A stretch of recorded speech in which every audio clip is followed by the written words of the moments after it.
अनु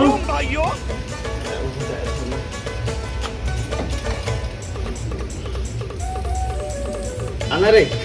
का हो गया जी? अरे खुद से लेके आना, तो मिठाई लाए हैं, खुद से लेके आ।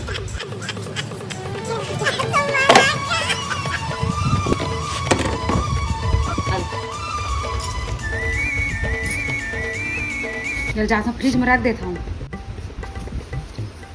A few moments later. ये हल्का हल्का चीज बना देगा हाथ रोकस का चीज पता चल डंडा सुन तो हवा है लेकिन हाथ सुन हवा है। ए का चीज देख तो अजी खो जाए के हाथ तो है। अच्छा हो जाए वाला है। हाँ एक काम कर तो उतना समय जो मिठाई ला रहे हैं ना ओला खाए वाले तो रखे पर अभी मजा आएगा ना भिड़ो। खाए बा तो है जी, लेके आना भाई। लेके आत हूँ। हाँ जी, कैसे कहे मिठाई कहाँ गायब हो गए? मैं तो गिन के रखे रहे हैं। बोला नहीं पता भगवान। फ्रिज अपने चखा दिस का है जी।